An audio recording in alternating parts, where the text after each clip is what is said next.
네, 오늘은 어버이 주일입니다. 그래서 어버이 주일을 향해서 오늘 오후에는 에베소 6장 1절에서 3절 말씀, 실제적으로 부모 공경에 대해서 실제적으로 말씀하는 귀한 말씀을 통해서 부모를 공경하라 라고 하는 제목으로 말씀을 드리면서 함께 우리가 은혜 받는 시간 되어지기를 원합니다. 옆 사람에게 나오셔서 감사합니다. 함께 큰 은혜 받읍시다. 이 뒷사람에게 만나서 고맙습니다. 큰 은혜 받읍시다.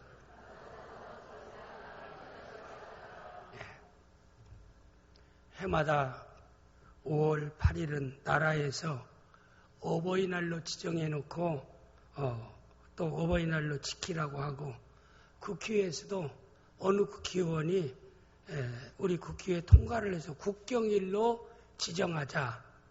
어린이날은 국경일로 지정했는데 왜 어버이날은 국경일로 지정하지 않느냐 해서 어느 국회의원이 헌의안을 냈다라고 얘기해요. 내년에는 국경일로 지정해서 어버이날을 또 공휴일날로 국가 공휴일날로 정해놓고 부모님을 섬기는 날이지 않냐까 생각합니다. 물론 어린이날 보면은 모든 행사장에는 어린이를 데리고 어린이를 기쁘게 하기 위해서 선물을 사주기도 하고 어린이 기쁘게 하기 놀이터나 어떤 공원이나 와서 아이를 기쁘게 하는 날로 보냅니다. 그래서 우리가 부모를 어버이를 공경하는 날도 정해놓고 어버이를 기쁘게 하는 날을 국가 공휴일로 정해놓고 지켜야 하지 않느냐라고 생각해 저도 동감합니다. 국가적인 법정 공휴일로 지정돼 가지고 어버이날도 지켰으면 훨씬 좋지 않냐할까 이렇게 생각되어집니다. 교회에서도 5월 둘째 주일을 어버이 주일로 우리가 정해놓고 또 부모 공경에 대해서 말씀을 전하고 또 말씀을 다 가르치게 됩니다. 그런데도 우리가 안타까운 것은 세상은 변화의 불효막심한 모습으로 치닫고 있다는 사실을 너무나도 우리는 잘 알고 있는 이런 사실이기도 합니다. 전부는 아니지만은 요사의 많은 연세 드신 어르신들이 두려움의 대상이 남이 아니라 내 자식이다. 재산이 많을수록 자식이 더 두렵다라고 합니다. 왜 그럴까요? 해석은 여러분 스스로가 하시기를 바랍니다. 그 물질이라는 거, 여기에 물질 만능주의가 부모 공경에 대한 이 기본, 인간의 기본도 무너뜨리는 안타까운 현실을 여러분과 제가 살고 있다는 것입니다. 우리 낙원의 성도들은 2012년도에, 15년도에 어버이 주일을 맞이해서 성경에 약속하신 대로 부모를 공경함으로 내가 땅에서 잘되고 강건한 귀한 복이 있으리라는 하나님의 약속이 여러분의 삶 가운데 그대로 이루어지는 귀한 복 받기를 예수님의 이름으로 축복합니다. 그럼 먼저 왜 부모님을 공경해야 할까요? 몰라서 공경 못하는 것은 결코 아닙니다. 그러나 이걸 한마디로 요약하면은 이건 하나님의 명령이기 때문에 그렇습니다. 믿는 성도에게는 이미 하나님의 명령, 에베소 6장 1절 2절 말씀 내용에 보면은 자녀들아 너희 부모에게 순종하라 이것이 옳으니라. 2절에 보면은 내 아버지는 이것이 약속이 있는 첫 계명이라. 우리 대인관계에서 지켜야 할 기본적인 첫 번째 하나님의 계명이 뭐냐면은 내 부모를 공경하라. 이 첫 번째라고 하는 것이 굉장히 중요합니다. 삶의 우선순위가 굉장히 중요하지 않아요? 우선순위를 두는 것은 중요한 것을 모든 삶의 우선순위에 둡니다. 그 다음에 시간적으로 또 급한 것을 삶의 우선순위에 둡니다. 하나님이 우리 인간이 주신 613가지 하라지만 계명 가운데 첫 번째 계명이 내 부모를 공경하라. 이건 하나님 백성을 향한 하나님의 명령입니다. 이 하나님의 명령이 첫 번째 이 계명이 어긋날 때는 모든 계명이 다 어긋날 수밖에 없다라고 하는 사실입니다. 사회에서나 국가에서나 어느 단체에서나 직장에서는 가장 성격이 좋은 사람은 누구냐 하면은 부모 공경을 잘하는 사람이 성격이 좋은 사람이라고 얘기합니다. 가장 성격이 못난 사람이 어떤 성격이 삐뚤어진 사람은 부모 공경을 못하는 사람이 성격이 삐뚤어진 사람이라고 얘기합니다. 그렇기 때문에 여러분이 사위를 얻든지 며느리를 얻을 때는 그 사위와 며느리에게 다른 거 물어보지 마세요. 너희가 너희 어머니 아버지에게 1년 동안 어떻게 효도하는가 한번 말해보라. 이건 면접하는 것도 아니고 서로 결혼을 위해서 인사 왔을 때 그거 한번 질문해 보세요. 네 어머니 아버지한테 너희가 어떻게 1년 동안 효도하고 있는가라고 물으면 생각지도 않고 순간적으로 거짓말도 못할 게 아니에요. 예. 어버이날 카네이션 하나 꽂아줍니다. 그 정도라면은 사위로 며느리로서는 그건 제로입니다. 무슨 말인가 알겠어요? 부모 공경을 잘한다라고 하면 그건 인격적으로 된 것입니다. 사람이 다른 조건을 다 갖추고 있어도요. 성격이 잘못 이어지면 그는 행복할 수가 없고 주위 사람도 행복할 수가 없는 거예요. 그런 사람과 엮여지면요. 인생이 정말 피곤한 겁니다. 내가 속았어. 이런 남인 줄을 몰랐어. 이런 여자인 줄을 몰랐어 하는 결과가 주어지는 거예요. 인생사에요. 외적인 조건도 중요하지만 사람은 살면서 성격이 좋아야 돼요. 물론 능력을 무시는 못합니다. 저는 그런 얘기를 해요. 행복을 위해서 저는 안심 스테이크를 먹으면서 마음이 불편한 것보다는 짜장면 4,5천 원짜리 먹으면서 마음이 기쁠 수 있다라고 하는 것이 더 행복한 것이다. 그러면 행복이라는 것은 외적 환경과 조건으로만 주어지는 결과가 아니라고 하는 것입니다. 마음으로 느끼는 겁니다. 마음으로 느낄 수 있는 것은 대인관계 속에서 인간은 만남 속에서 살아가는 게 중요한 거예요. 성격이 좋아야 돼요. 옆 사람한테 성격이 좋아야 행복하답니다. 네. 좀 성격을 고치세요. 옆 사람 성격을 좀 고치세요. 괜찮아 얘기하세요. 좀 성격을 좀 고치세요. 그래요. 그럼 너나 고쳐라. 그럴 수 있겠지요. 그러나 사람이라는 건요. 태어날 때부터 다 악한 사람은 없습니다. 사람이 물론 좋은 성품의 DNA를 받고 자라면 그것도 좋은 성품의 사람이 될 수 있는 하나의 어느 정도 프로테이지가 되지만 그러나 교육을 통해서 그가 교육을 통해서 좋은 성격의 사람이 되어진다라고 얘기합니다. 그래서 어머니를 구타한 아버지 밑에서 성장한 자식은 틀림없이 결혼하면 나는 아버지처럼 아내를 절대 손대지 않겠다라고 해놓고도 결혼하면 아버지 하는 습관대로 똑같이 구타합니다. 그러니까 결혼 배우자를 선택할 때는 성격을 우선으로 봐야 됩니다. 두 번째 능력은 봐야겠지요. 세 번째 외모도 봐야 되겠지요. 그러나 많은 사람들 안 믿는 사람은 능력을 먼저 첫 번째로 둡니다. 능력, 성격, 외모. 그러나 제가 생각할 때는 성격, 능력, 외모 이렇게 보는 것이 후회하지 않는 배우자를 선택할 수 있는 지혜입니다. 우리는 여기 앉아있는 사람 다음에 선택되어진 사람 앉아있으니까 바꿀 수도 없잖아요. 그러나 하나님께 기도해요. 나의 반려자가 좋은 성품의 사람으로 바꿔지게 하여 주옵소서. 그래야 내 남은 인생이 행복할 게 아닙니까? 지금대로 그 못된 성격 계속 가지고 살아가면 사는 만큼 괴로운 거예요. 그러니까 바꿔서 살기를 주님의 이름으로 축복합니다. 아멘 안는 거 보니까 다 만족하고 그럼 그대로 살아요. 그러나 아멘 하는 사람은 바뀌어져서 지상에 천국을 누리며 살아가는 귀한 성도가 될 줄을 믿습니다. 지금 아멘에도 효력이 있어요. 제가 웃기기 위해서 하는 얘기가 아닙니다. 기도는 하나님의 놀라운 역사를 이룰 수 있는 방편이에요. 하나님 바꿔지게 할 수 있어요. 왜? 성경에 우리가 중세기에 성자로 일컬어진 오거스틴 그런 성격이 정말 못된 사람이에요. 탕자였습니다. 페루나였어요. 알코올 중독자에다가 자기 어머니 모니카가 자기 동생을 임신했는데도 만취된 상태에서 만삭인 어머니의 그냥 구두발로 배를 차서 넘어뜨려서 동생을 낙태시킨 만큼 페르나입니다.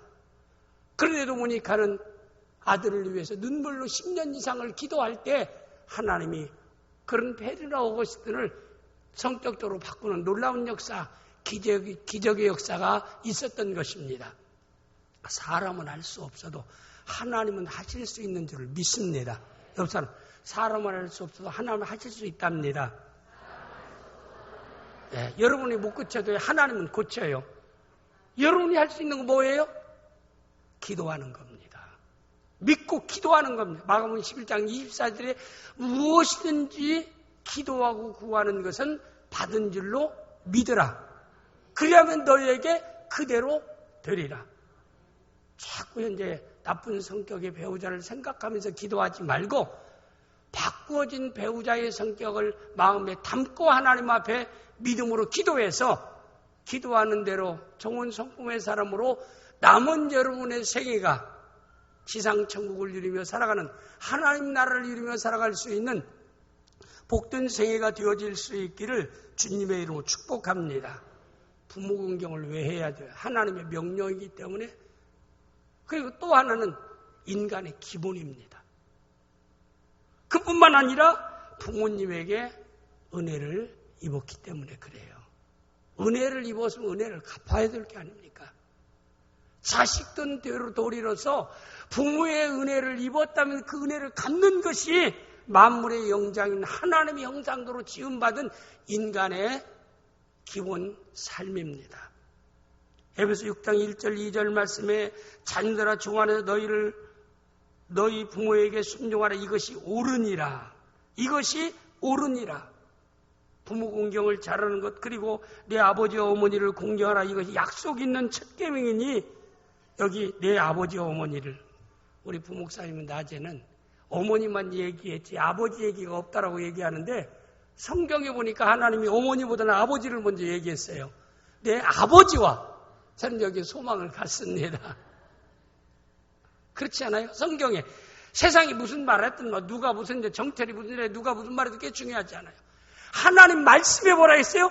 내 아버지와 어머니를 공경하라. 이 말이 내 마음에서 와닿아요. 순서를 먼저 아버지를 넣어줬으니까 아버지들 이 말씀에 감사할 수 있기를 바랍니다. 우리 어머니들은 아멘 안는데 안 해도 돼요. 그래서 내 아버지와 어머니를, 이것이 약속 있는 첫 계명이라.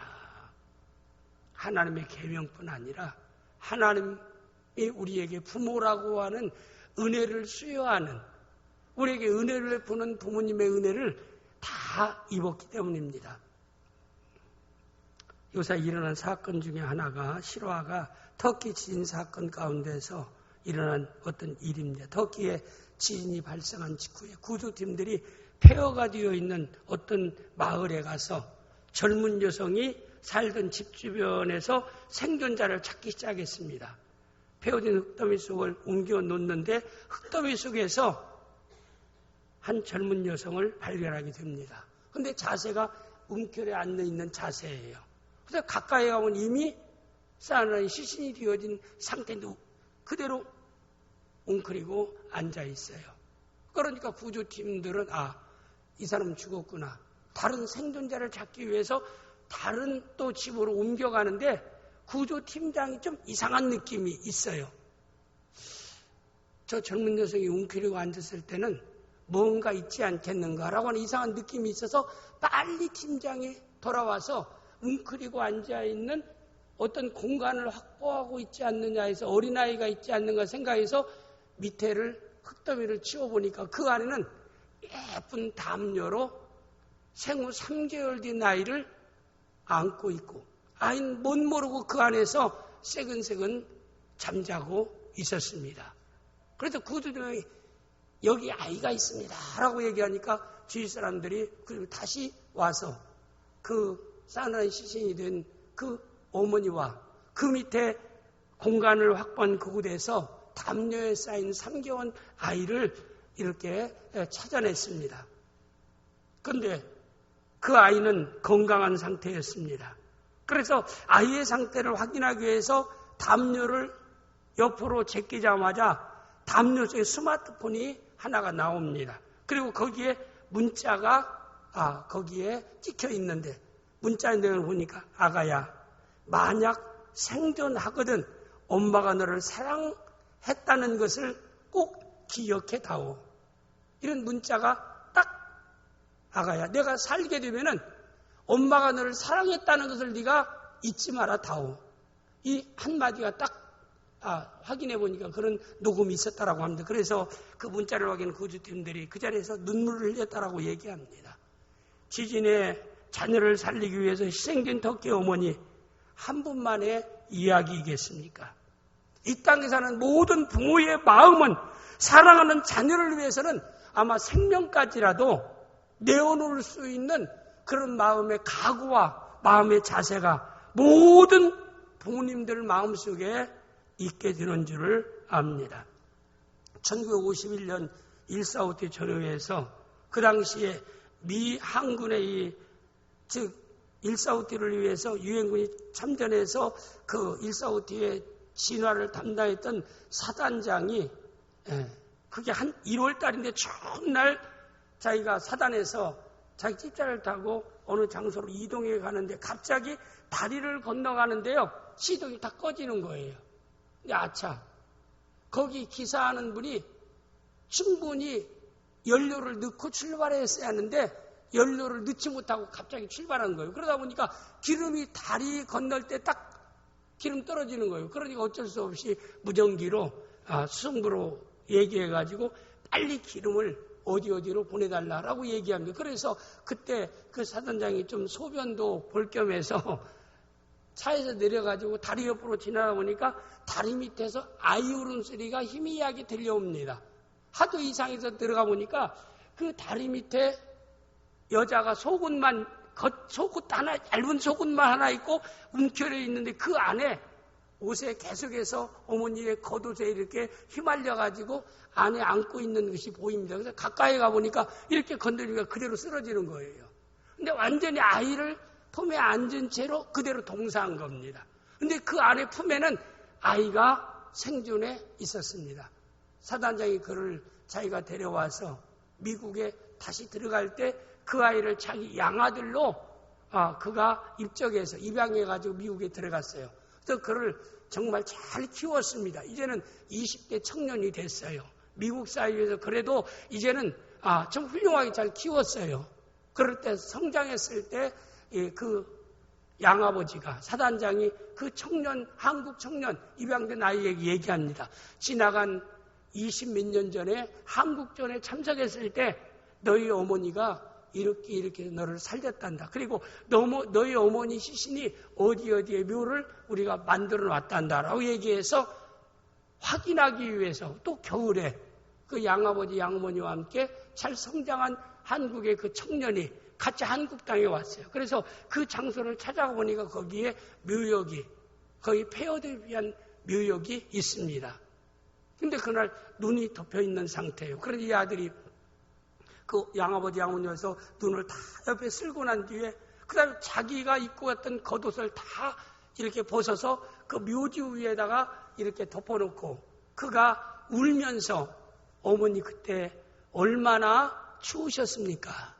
라고 하면서 흐느끼는 것을 양아버지가 볼 때 너무나 마음에 참 가슴 아팠다라고 하는 그런 사건을 어느 간증에서 들어본 적이 있습니다. 이렇게 어머니는 부모는 자녀를 위해서는 목숨까지라도 이렇게 던지는 것이 부모님이 자녀에 대한 사랑이요 자녀에 대한 은혜 베푸는 것입니다. 그러므로 우리 자녀된 자는 부모에 대해서 많은 은혜를 받았기 때문에 은덕을 입었기 때문에 마땅히 부모님을 공경하는 것은 하나님 명령 이전에 인간의 기본 도리라는 사실을 꼭 알고 우리는 하나님의 약속의 말씀을 신뢰하면서 부모 공경할 수 있는 나훈의 귀한 성도들이 되어질 수 있기를 주님의 이름으로 축복합니다. 그럼 어떻게 부모님을 공경해야 할까요? 방법에 대해서 한 3가지만 여러분에게 말씀을 드리려고 합니다. 첫 번째는 부모님 말씀에 순종함으로 공경해야 된다. 에베소 6장 1절 말씀 보겠습니다. 자녀들아 주 안에서 너희 부모에게 순종하라. 이것이 옳으니라. 부모 공경을 얘기하면서 멋지게 얘기했어요. 자녀들아 주 안에서, 여기 주 안에서 너희 부모에게 순종하라. 부모 공경의 첫 번째는 부모님의 말씀에 주 안에서라는 말을 왜 그냥 순종하라고 말하지 않고, 주 안에서라는 말은 주님은 옳은 일, 올바른 길과 진리와 생명입니다. 예수 그리스도 신앙 안에서 옳은 것, 올바른 것을 자녀에게 말할 때 그 올바른 것을 말하는 것을 너희가 순종하는 것이 곧 부모를 공경하는 것이다. 우리는 우리의 삶 가운데 어느 부모가 자녀가 잘못되기를 원할 사람이 누가 있겠느냐 이 말입니다. 저는 이제까지 그랬어요. 부모가 싫어하고 부모가 기뻐하지 않는 결혼에서 행복하게 됐다는 그런 결혼은 별로 많이 보지는 못했습니다. 부모는 인생의 선배입니다. 경험이 있고 경륜이 있습니다. 세상에 가장 최고의 확실한 지식이 뭐예요? 경험입니다. 경험은 비싼 거예요. 내가 체험하고 얻어진 지식은 확실한 지식입니다. 부모가 세상을 먼저 태어나서 충분히 경험했기 때문에 내 분신과 같은 자녀에게는 옳은 것을 항상 얘기하는 겁니다. 그래서 부모를 공경하는 첫 번째는 부모님 말씀에 순종하는 것이 부모를 공경하는 것이다. 여기 한 소년이 바다를 정복할 큰 꿈을 가지고 열심히 노력해서 어느 선박기사에 취직했습니다. 그래서 이제는 내가 큰 바다를 점령하리라는 꿈을 이제 이루기에 직전 이루어 가기 위한 시작입니다. 그래서 그가 선박기사에 취직해가지고 앞으로 내가 열심히 노력해서 바다를 정복하는 이런 사람이 되겠다고 생각하고 난 뒤에 마지막 떠나기 전에 어머님에게 작별 인사를 드리기 위해서 갑니다. 그때 어머니는 슬픈 표정으로 눈물을 흘리면서 아들을 향해서 말합니다. 너는 떠나 보내는 것이 너무 슬프고 나는 너무나 괴롭다. 이렇게 어머니가 아들에게 마지막 꿈을 펼치기 위해서 바다를 정복하기 위해서 나가는 소년에게 그 어머니는 얘기합니다. 네가 네 꿈을 향해서 나가는 것이 나는 괴롭고 슬프다. 그건 뭐요? 나는 그 일이 옳다고 생각하지 않는다 이 말입니다. 바다 정복을 향한 꿈을 네가 접어줄 수 없느냐 이 말입니다. 그렇게 얘기할 때 평소에 효심이 지극했던 이 젊은이는 어머니의 눈물과 괴로운 표정을 보고 난 뒤에 자기의 꿈을 접어버렸습니다. 어머니 그러면은 어머니 괴롭고 슬프다라고 하면 제가 바다 정복을 위한 꿈을 버리고 육지에서 새로운 비전을 가지고 내가 열심히 그 꿈을 위해서 나아가겠습니다. 그 말하니까 어머니가요 감격해가지고 기쁜 마음으로 내 아들아 내 말에 순종하는 것이 너무나 기쁘구나 라고 얘기하면서 그 아들에게 에베소 6장 1절 13절 말씀을 그에게 들려줍니다. 그러면 너는 반드시 6장 1절 3절 말씀 주 안에서 여기 자녀들아 주 안에 너희 부모에게 이것이 옳으니라. 그리고 3절 이로써 내가 잘되고 땅에서 장수하리라. 1절 3절을 아들에게 얘기합니다. 네가 내 말을 들어준다라고 하니까 나는 너무나 기쁘구나. 너는 하나님 앞에 반드시 복을 받게 될 것이다. 이 땅에서의 네 꿈을 성취하게 될 것이다 라고 얘기하면서 그 어머니는 그 아들을 위해서 매 눈물로 기도했다라고 합니다. 그가 성장해서 영상 띄워줘요. 역사에 기대는 훌륭한 지도자가 되었습니다. 이 뒤에 나오는 그 그림의 사람입니다. 여러분 누군가 아시죠? 미국의 초대 대통령, 미국의 건국의 아버지라고 일컬은 조지 워싱턴 대통령입니다.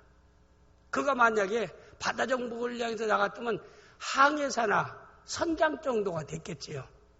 그러나 어머니는 그것보다는 네가 다른 꿈을 이 땅에서 펼치기를 원한다라고 했고 어머니의 뜻을 따서 그 꿈을 바꾸고 기도하는 어머니 밑에서 성실하게 이 땅에서의 꿈을 꾸고 난 뒤에 미국 초대 대통령으로 건국의 아버지로 불리고 훌륭한 지도자가 되었다라고 하는 사실입니다.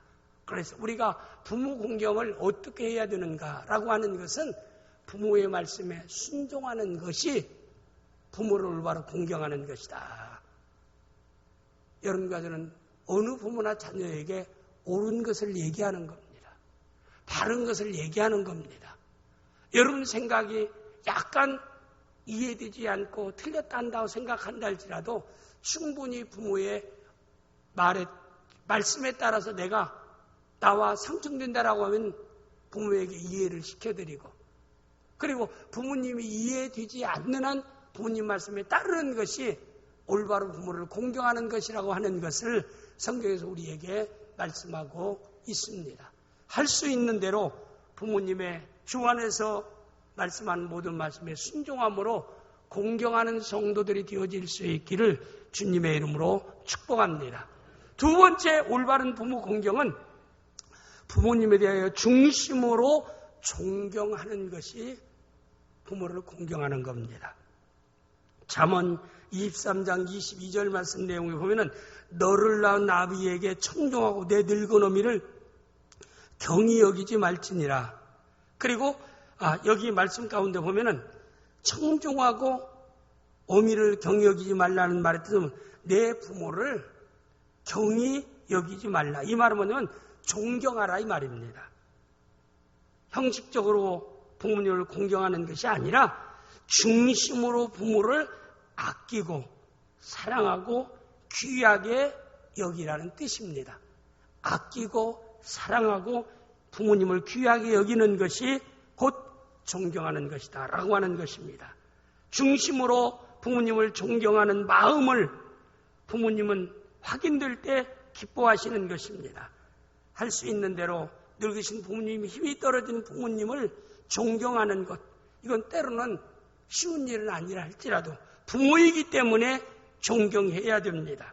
그리고 항상 존경함으로 어떤 일에 설령 내가 생각할 때 지각이 떨어진다 할지라도 힘이 좀 떨어졌다 할지라도 그러나 할 수 있는 대로 어떤 일에 참여시키고 그리고 또 되도록이면은 설명해주고 그리고 조언을 구하고 그리고 또 이해시켜서 수용할 수 있도록 해드리는 것이 부모를 공경하는 실제적인 방법임을 말씀하고 있는 것입니다. 그러므로 존경이 없는 공경은 올바른 공경이 아니다 해서 우리 낙원의 귀한 성도들은 부모님을 중심으로 아끼고 중심으로 사랑하고 중심으로 귀하게 여길 수 있는 복된 성도들이 되어질 수 있기를 주님의 이름으로 축복합니다. 마지막 세 번째는 부모님에게 진심으로 감사한 마음으로 즐겁게 해드리고 기쁘게 해드리는 것이 부모를 올바로 공경하는 것입니다. 잠언 10장 1절 말씀 내용을 보니까 솔로몬의 잠언이라 지혜로운 하던 아비를 기쁘게 하거니와 미련하던 어미의 근심이니라. 또 15장 20절 말씀 내용에 보면은 지혜로운 하던 아비를 즐겁게 하여도 미련한 자는 어미를 없이 여기느니라. 그래서 부모님을 기쁘게 하고 부모님을 즐겁게 하는 것이 바로 부모를 올바로 공경하는 것이라고 말씀하고 있습니다. 항상 그래서 부모를 공경하면은 내 생각대로 공경해서는 안 된다 이 말입니다. 부모의 편에 서서 부모님 마음을 헤아려서 부모님이 기뻐하는 것이 무엇인지를 헤아려서 부모님 마음을 기쁘게 해드리는 것이 성경에서 얘기한 올바른 부모 공경이요 효도라고 하는 것을 바로 알아서 우리가 항상 내 생각대로가 아니라 부모를 기쁘게 하는 이런 부모님이 기쁘게 하는 것이 무엇인가를 마음에 헤아려서 부모를 공경하는 낙원의 귀한 성도들이 되어질 수 있기를 주님의 이름으로 축복합니다. 결론적으로 부모 공경이 때는 부모님이 살아계실 때입니다. 거의 다 많은 사람들은 부모님이 세상을 떠난 후에 후회의 눈물을 흘립니다. 저는 그런 얘기를 많이 하지요. 제가 장례를 집례하다 보면은 특별히 남자보다는 여자 가운데서 통곡하고 눈물을 많이 흘리는 특별하게 각별히 많이 흘리는 사람이 있어요. 딱 두 사람이에요. 아주 나타나지 않는 자녀가 있는가 하면은 나타나서 여자 중에 아주 우리 어머니는 땅에 입관할 때 이 마지막 하관할 때 덮을 수가 묻을 수가 없다라고 막 통고하고 그래요. 제가 물어봐요. 저 딸이 얼마나 효도했느냐면은 가장 보려 막히면 딸이었다라고. 저는 좋게 긍정적으로 받아들이면 야 후회하는가 보다. 근데 이미 돌아가신 후에 불효했던 거 후회한들 무슨 쓸데 있어요. 그러니까 너무나 많이 흐느끼고 우는 사람은 좀 수상한 사람이라 회개할 것이 많으니까 그런 게 아니게. 그리고 너무 악한 사람은 울지도 않고 그 자리에도 나타나지 않는 사람도 있어요. 제가 보면은 딸인데도 안 나타나고 아들인데도 부모가 돌아왔는데 안 나타나요. 부모에 대한 감정이 심하고 형제들에 대한 갈등이 심해가지고 안 나타나겠다는 거예요. 참 너무 안타까운 일입니다. 우리는 살아 계실 때에 부모님을 잘 공경할 수 있는 귀한 성도들이 되어야 될 줄 믿습니다. 그리고 부모 공경에 대해서는 하나님이 첫 번째 계명이면서도 약속 있는 복된 계명이라고 말하지 않습니까? 네가 부모 공경하면 내가 잘되게 하리라. 건강하게 장수케 하리라. 하나님의 약속입니다. 사람의 약속은 지켜지지 아니할 수도 있어요. 왜? 사람이 약속했으니까. 마음이 변하면 지키지 않고 또 마음이 변하지 않아서도 지킬 능력이 없으면 못 지킵니다. 그러나 하나님의 약속은 틀림없이 지켜집니다. 하나님 분명히 약속했어요. 너희가 부모를 공경하면 이것은 축복의 약속의 계명이라. 내가 땅에서 잘되게 하리라. 주 안에서 너희가 건강 가운데 장수하게 하리라. 우리가 장수라는 개념은 요사이는 오래 현대의학이 발달돼서 오래 살아간다 할지라도 건강하게 오래 사는 복을 얻어야 될 줄을 믿습니다. 그렇잖아요. 건강하게 오래 사는 거. 저는 항상 그런 물어보고 언제까지 보겠냐면 오래 사는 거예요. 침이 되지 아니할 때까지. 저도 하나님 기도해 하나님 주위 사람들에게 침이 되지 아니할 때까지만 살게 하소서. 아내에게 침이 되지 않게 하시고 자식들에게 침이 되지 않을 때까지만 살게 하소서. 내가 뭔가 아내에게 자녀들에게 좀 도움이 될 수 있을 때까지만 살게 하소서. 꼭 도움이라는 건 물질적인 도움과 행동의 도움이 아니라 할지라도 새벽에 나와서 자녀를 위해서 축복기도 해줄 수 있다는 것도 그게 도움이에요. 정신이 온전해가지고 자녀를 위해서 기도해 줄 수 있다는 것도 도움입니다. 그러려면 첫 번째는 건강의 은혜를 받아야 됩니다. 건강의 은혜를 받아야 됩니다. 우리는 건강해야 돼요.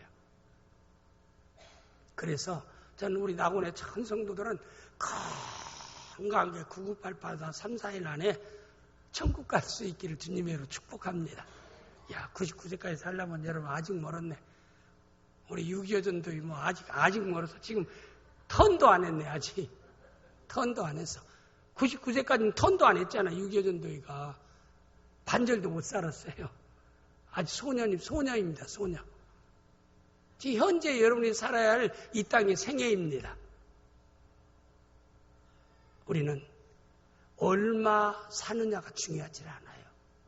건강하게 살아야 됩니다. 건강해야 첫째 짐이 되지 아니할 수 있어요. 그 다음에는 잘 되는 복. 잘 되는 복이라는 게 뭐예요? 우리가 계획하는 일이 하나님의 도움 속에서 성취되는 복입니다. 성취되는 복이에요. 나로 인해서 내가 세상의 존재함을 통해서 내 주위 사람들에게 도움을 줄 수 있는 능력을 소유하는 것이 잘 되는 겁니다. 그래서 건강하게만 하리라, 건강하게만 장수하리라 그러지 않으세요. 먼저 잘 되게 하리라. 능력 있는 자로 살게 하리라 이 말입니다. 하나님이 그에게 복 주셔서 능력 있는 자로 다른 사람의 짐을 져줄 수 있는 힘 있는 자로 그 환경과 여건을 가지고 살아가게 되리라. 얼마나 참 좋아요. 여러분이 살아가면서 여러분 주위에 있는 가족들이나 모든 사람, 친구가 됐든 누가 됐든 사우나 가서도 그냥 커피 두고 우리 언니 와서 커피 오늘 안 사준대 하고 기다리지 말고 여러분이 들어가서 야 내가 커피 살 테니까 다 와라. 음료수 다 와라 하면 다 모여들고 사우나에서 돈 있어야 사람들한테 우대받는다고 그럽니다. 나온교회 성도들은 어디에서나 꼭 사우나만 얘기하는 게 아니라 어디에서나 여러분이 다른 사람에게 도움을 줄 수 있는, 다른 사람에게 접대할 수 있는, 다른 사람에게 은혜를 베풀 수 있는 이런 삶을 천국 갈 때까지 여러분이 그런 능력자의 삶을 살아갈 수 있기를 주님의 이름으로 축복합니다. 그게 많은 재물만은 아닙니다. 첫째는 건강이, 두 번째는 능력이 따라야 됩니다. 그런 복된 은혜가 있기를 주님의 이름으로 축복합니다. 그리고 자녀들에게요, 보험 여러분의 이름으로 많이 크게 들으려고 하지 마세요. 든다고 하면 들지 말라고 하세요. 그것 때문에 사고가 많이 일어나니까.